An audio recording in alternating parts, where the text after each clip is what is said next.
संजय सिंह लगातार जेपीसी की मांग कर रहे हैं, कह रहे हैं अडानी का पासपोर्ट जब्त कर लेना चाहिए। मोदी सरकार को पता था ये तमाम चीजें होंगी और इसीलिए जो है मोदी जी ने पैसा कमवाया है अडानी मोदी को। इकोनॉमी कैसे हुए? देश की इकोनॉमी अगर 11 माने कांग्रेस के राज में 11वें नंबर पे थी, आज 5वें नंबर पे हुई है, 3.5 ट्रिलियन की हुई है। तो इसमें जो उद्योगपति हैं उनकी इनकम बढ़ेगी कि नहीं, यह तो कोई नहीं बता रहा है। इस पर कभी संजय सिंह बात नहीं करेंगे। संजय सिंह को कहीं जाके वो जमुना नाला बनाए हैं उसी में कूद के मरना चाहिए, कूद के मरना चाहिए। बेशर्म को शर्म नहीं आती है। चूंकि टिकट बिक्री को देखिए, तुलसी बाबा भी लिखे हैं ना कि जाकी रही भावना जैसी प्रभु मूरत दे। अब टिकट बेचने वाला भी अडानी और प्रधानमंत्री पे दोष लगाता है। बाहर लोग संजय सिंह के माँ ने दूध पिलाया है, बता सकता है वह कि अडानी ने एक किस्त कभी कमाया हो? जनता 2024 में दूध का दूध और ठप्पा लगा के मोदी जी को 400 पार करके बताएगी कि तुम्हारी हैसियत और तुम्हारी औकात क्या है। 2024 के लोकसभा चुनावों में कुछ ही दिनों का समय रह गया है, जिसके लिए भारतीय जनता पार्टी अब तैयारी कर रही है। और कल संसद में भी देश के प्रधानमंत्री नरेंद्र मोदी ने कहा कि एक अकेला मैं, और देखते हैं कि कौन किस पर भारी पड़ता है। तो वहीं दूसरी तरफ लगातार विपक्ष की तरफ से उठाई जा रही है अडानी के मुद्दे को लेकर भारतीय जनता पार्टी और सरकार पर लग रहे हैं आरोप कि सरकार ने देश बेच दिया है अडानी के हाथ। जहां एक तरफ हम जनता से बात करेंगे कि 2024 में प्रधानमंत्री नरेंद्र मोदी के संवाद को लेकर वो क्या कहेंगे, और वहीं दूसरी तरफ अडानी को लेकर जो मुद्दे उठाए जा रहे हैं उस पर भी हम राय लेते हैं। सुधीर जी, आप काफी बार हमारे चैनल पे हर मुद्दे को लेकर अपनी राय रखते हैं। आज अडानी के मुद्दे को लेकर केंद्र सरकार से कहा जा रहा है कि मोदी जी ने देश बेच दिया है। कौन सा देश बेच दिया? बेच दे के किसको दे दिए? अडानी को दे दिए। हाँ, तो ये संसद तय करेगा। माने जो ये नेता लोग तय करेंगे कि हमारे देश में एजेंसियां हैं जांच के लिए। किस एजेंसी ने जांच करके रिपोर्ट लगाया कि मोदी ने देश बेच दिया? ये फ्रीडम ऑफ एक्सप्रेशन का नाजायज फायदा, चूंकि इनके पास कुछ है नहीं।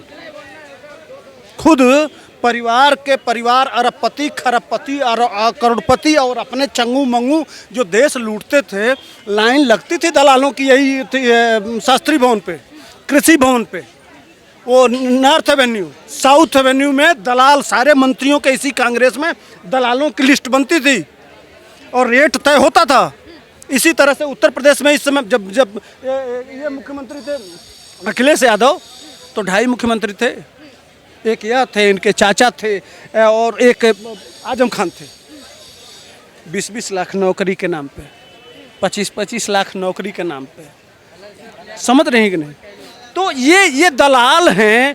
तो अब चूंकि वहाँ ऐसा प्रधानमंत्री है जो गुजरात से निकला, तो जो सैलरी मिली थी, बची थी पैसा, वह भी अपने कर्मचारियों के बच्चियों के पढ़ने के लिए दान दे दिया।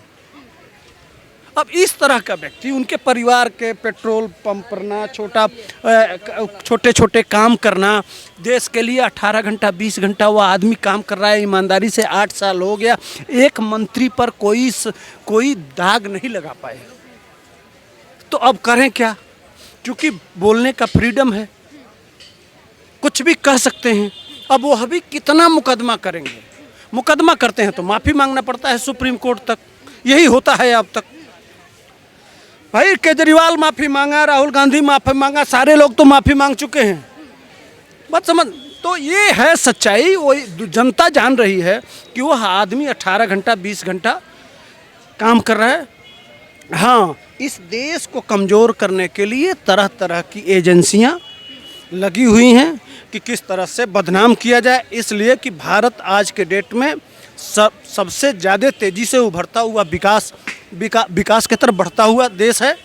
इसलिए कहीं भारत अगर उठ के खड़ा हो गया, जिस तरह से वह बीमारू राज्य से गुजरात को बाहर निकाल के आज सबसे ज़्यादा कमाने वाला प्रदेश बन गया गुजरात, उसी तरह से दुनिया के लेवल पे यह मेहनत करके भारत को दुनिया के सबसे शक्तिशाली राष्ट्र के तरफ जो ले जा रहे हैं, उससे दिक्कत है। तो उसको कैसे कमज़ोर किया जाए? अब क्या क्या कहेंगी? अब एक बात बताइए, समझने वाले समझ जाना, जो श्रोता हैं।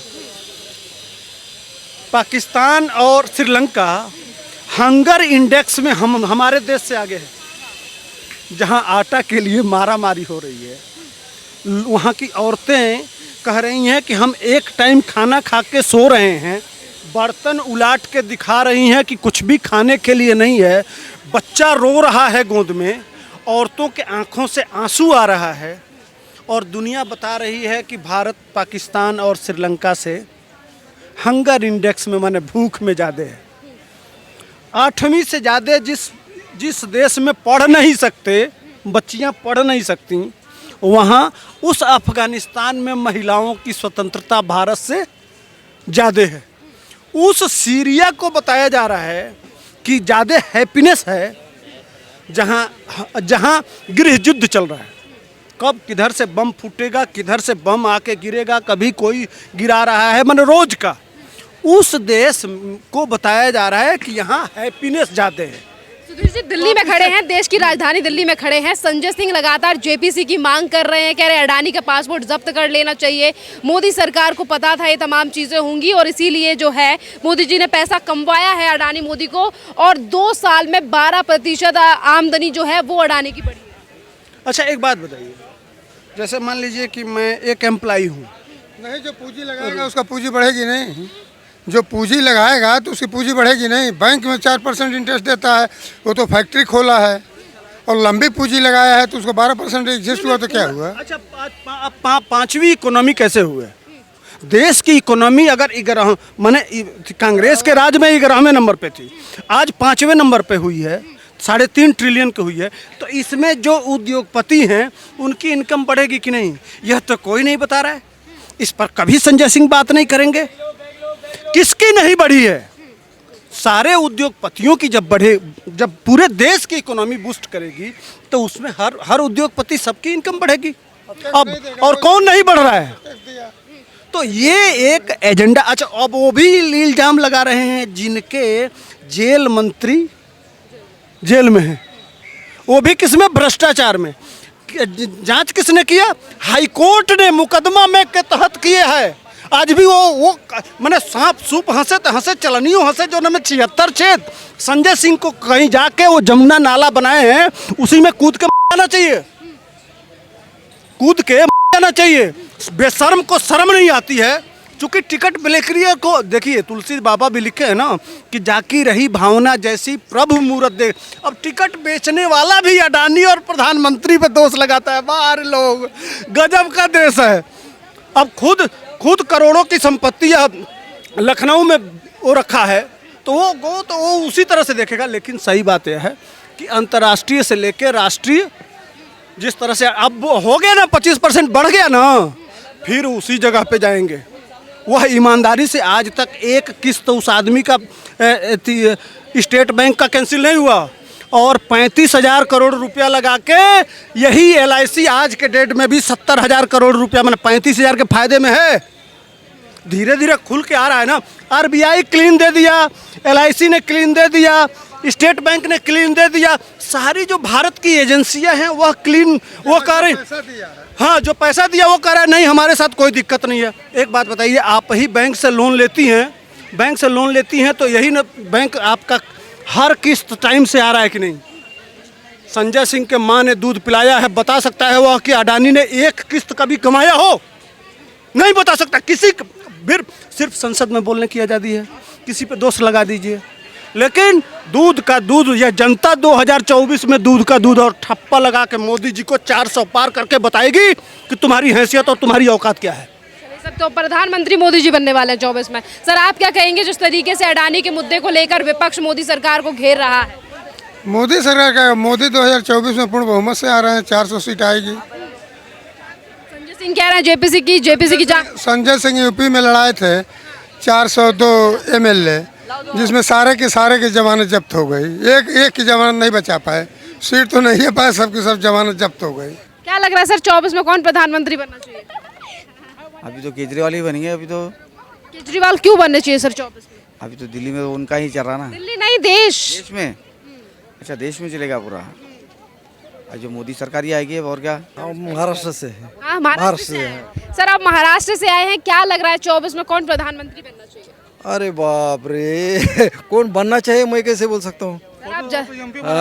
बोलेंगे ना, जो MP बोलेंगे वही होगा। ऐसे कैसे बोल सकते? सर, देश की जनता सुनती है प्रधानमंत्री। आप भी तो बोल नहीं सकते ना। आप भी का जो मीडिया का रिपोर्ट है उसके हिसाब से तो मोदी साहब ही आएंगे। सर मोदी जी ने कल संसद में कहा कि एक तरफ मैं और दूसरी तरफ विपक्ष देखते हैं 24 में कौन किस पर भारी पड़ेगा, तो इस पर क्या सोच रहे हैं आप? बिल्कुल बराबर है उनका। कौन भारी पड़ेगा मोदी पर 24? मोदी जी भारी पड़ेंगे। मोदी जी अरे बिल्कुल बिल्कुल। सर आपको क्या लगता है 24 में कौन किस पर भारी पड़ने वाला है? मोदी भारी पड़ने वाले सबको। सबको भारी पड़ने वाले हैं। हाँ, ऐसा क्यों लग रहा है सर कि मोदी जी विपक्ष पे भारी पड़ रहे हैं 24 में? विपक्ष बिखरा हुआ है, उनमें यूनिटी नहीं है। और मोदी के पीछे बड़ी पार्टी है बीजेपी, संगठन कौशल उनका ज़्यादा है। जो इंफ्रास्ट्रक्चर पे काम किया है वो बहुत बढ़िया है। इंफ्रास्ट्रक्चर रोड कनेक्टिविटी है उसमें से मेजर, क्योंकि कनेक्टिविटी जहाँ होती है वहाँ ऑटोमेटिक डेवलपमेंट होता है। वो बिल्कुल नहीं, कनेक्टिविटी होने से, कनेक्टिविटी हो गई तो ऑटोमेटिक डेवलपमेंट हो जाता है। और उससे बहुत बढ़िया काम गडकरी साहब ने किया है अपने महाराष्ट्र में नहीं, पूरा इंडिया में किया है। हम आंध्रा से आए हैं लेकिन इनके साथ हैं हम महाराष्ट्र के। आप बताइए 24 में कौन किसके ऊपर भारी पड़ने वाला है? 24 में सर मैडम ये है कि देखिए भरोसा सब मेजॉरिटी मुझे लग रहा है मोदी के ऊपर ये कि वो फिर से वापस आएंगे, क्योंकि जिस तरह से उन्होंने काम किया है लास्ट 10 साल के जर्नी हुई है, इंडिया इतना प्रोग्रेस हो गया, आज वर्ल्ड सुपर पावर भी माना जाता है इसके लिए। तो आई थिंक मोदी के सिवा और फिर बाद में कोई उनको कम्पीट नहीं कर सकते। सर एक तरफ विपक्ष है, एक तरफ मोदी जी हैं और ये कहा जा रहा है कि मोदी जी काम नहीं कर रहे हैं, तो इस पर क्या कहेंगे? देखिए क्रिटिसिज्म तो हर जगह होती है पॉलिटिक्स में, लेकिन एक बात है हम उसमें पॉजिटिव देखना है और नेगेटिव तो दोनों तरफ से हर जगह होती है। तो कुछ भी हम तो देखिए जो नज़र के सामने दिखते हैं, विजन है, टीवी मीडिया और सोशल मीडिया स्टेटस है, सब देख रहे हैं। तो जो प्रोग्रेस इंडिया ने 10 साल से कर चुकी है उसके पहले नहीं थे, जब कांग्रेस के रेजिम और कोई भी अदर पॉलिटिकल पार्टी के रेजिम में। तो मेरे यही कहना कि अगर वोट भी दिया तो अभी बीजेपी को ही कंटिन्यू करेंगे, हम उसको ही आगे लेके जाएंगे बस। राहुल गांधी के बारे में क्या कहेंगे? वो कह रहे हैं भारत जोड़ो यात्रा से हमने देश का दर्द समझा है। वो अपना मेहनत कर रहा है, मैं राहुल गांधी से अगेंस्ट नहीं हूँ, लेकिन एक्चुअली जो उनके कांग्रेस पार्टी ने इमेज रख लिया है उसी के कारण से उसका हाथ रोक रहे हैं। वैसे मैंने राहुल गांधी को क्लोज ऑब्जर्वेशन में भी देखा है, इंसान he is very positive minded and वो क्या है लाइक वो भी प्रोग्रेस के लिए देख रहे हैं, लेकिन नेगेटिव फैक्टर है क्योंकि वो कांग्रेस पार्टी से जुड़ा है, मेरे ख्याल से चांसेस कम हो सकता है, वही बात है। बट धन्यवाद आपका। Rahul Gandhi, thank you.